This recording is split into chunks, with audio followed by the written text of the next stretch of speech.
Go. Okay, today I'm going to show you how to put on a nail wrap. I have a lot of supplies out here, but I'm not going to use them all, but I wanted to kind of share with you different ways to do your nail wraps. To cut them, you can use an X-Acto knife, which is about $3 at the store, or you can use scissors. I did use an X-Acto knife because I like to, some of them didn't fit just right, so I did cut them the way I wanted to. And then you need something to cut off the ends when you're done, and you can use nail clippers or nail file. And then you need something to push it down and lift it up off the paper. And I'm going to start with the orange stick or cuticle pusher, wooden, whatever. Oh, you can also use tweezers. I didn't put those out there. So what I'm going to do, I have my heater going. I've had it going for a little bit. My nail is dry. I've cleaned it with rubbing alcohol. I've pressed all the cuticles back. If you have kids and you're using them, you want to put them on your kid, you should use some type of instant cuticle remover. Sally Hansen makes one. There's lots of different ones. And also the kids wraps, there are 3 rows, and the adult wraps, there's only 2 rows.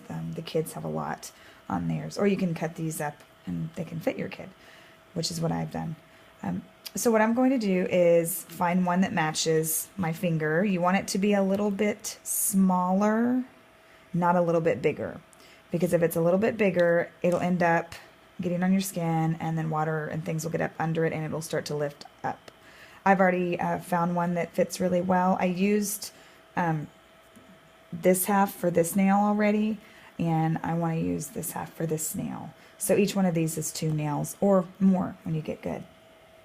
Okay, so I'm going to lift it up on the end that I actually cut, and I don't want to touch the adhesive side because then it won't stick well, the oils and dust or whatever, because you're going to be putting it down on your nail like this. So what I'm going to do is put it against the heater. This Jamberry heater is awesome. It's way more convenient than a hairdryer. I thought, I'm not going to buy one, I'm just going to use a hairdryer, but when I used it, the wrap would fly off. Then I had to keep picking it up, and I wasn't hands-free. So I really do like this. It's a good investment if you start to like these wraps.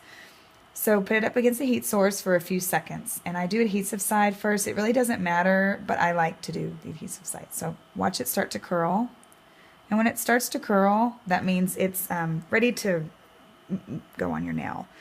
So as I put it on the nail, and if I mess up, that's okay. I can lift it back up and try it again. You might have to heat it again to kind of get it where you can work with it. So I'm going to push it up against the nail, and if I mess up, I shake when I do this a little bit. I'm not real still-handed. So if I can do it, you can. Then I lift it off. When I put it down here, I'm going to push against the edges with, I use my finger right at first, and see I have a little lump there. So what I like to do is I like to pull on the edge here. So it's